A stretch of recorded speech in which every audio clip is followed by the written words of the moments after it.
The First Indo-Chinese War began in 1945 when Ho Chi Minh, the leader of the Communist Vietnam, signed a Declaration of Independence stating that Vietnam would be free of French and American rule or control.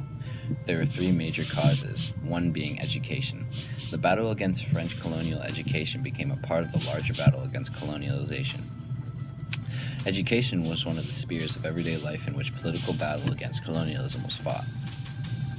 They formed political parties like Party of Young Annan, and published a journal called Annanese Student.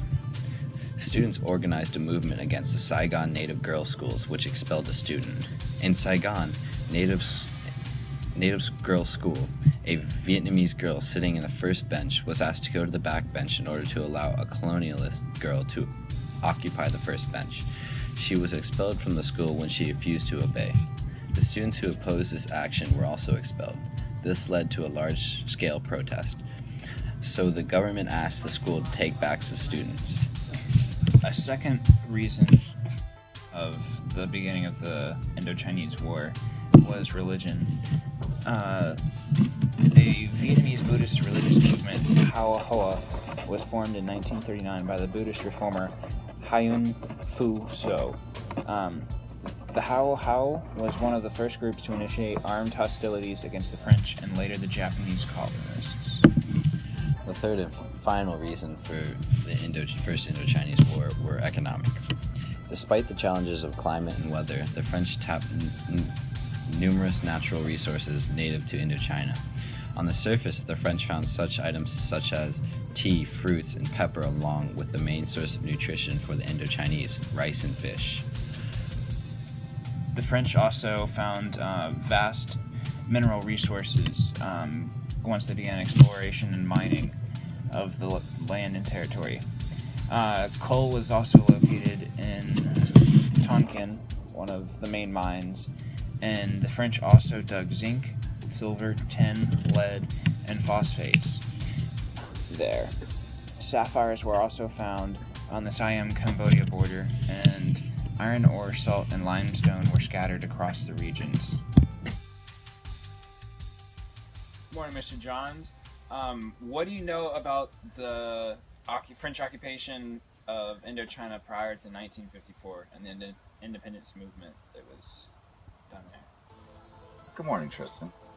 The French were in Indochina from the 1850s when Catholic French missionaries went into Indochina.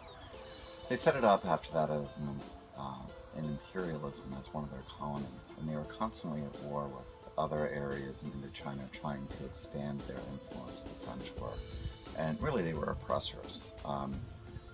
After World War II, the U.S. had given military aid to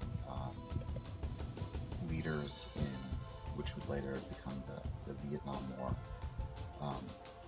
But the leaders there fought against the Japanese, and then later when the French reasserted their control after World War II, the leaders of the Vietnamese Democratic Party, which was a communist party, took and attacked the French, and the French made a huge mistake, and they set up a camp in a very bad place and didn't realize just how deeply entrenched the Viet Cong, as we would later call them, had become. The French were driven out then. They had to evacuate the country, and then the country was split, and the United States became involved. Okay. And what were some of the consequences of that independence movement? Well, the independence movement, the consequences were, one, obviously, it helped the United States when they were driving out the Japanese during World War II. Two, it hindered the United States when the French, one of the NATO members, was driven out and the United States became involved, which would later be an incredibly long war and a very unpopular war. The long-term consequences is now any war that is unpopular, we view and look back to the Vietnam War and always compare it to that war. Okay. Thank you very much. Thank you, Tristan. You have a great day. You too.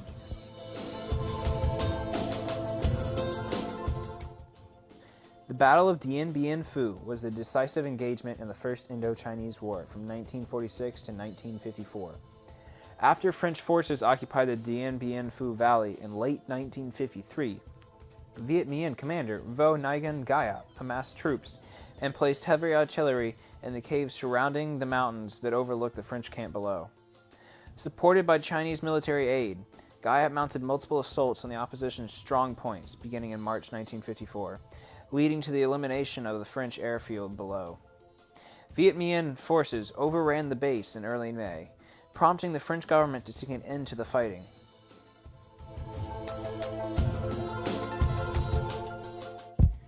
At the signing of the Geneva Accords of 1954, several consequences of the First Indo-Chinese War can be seen.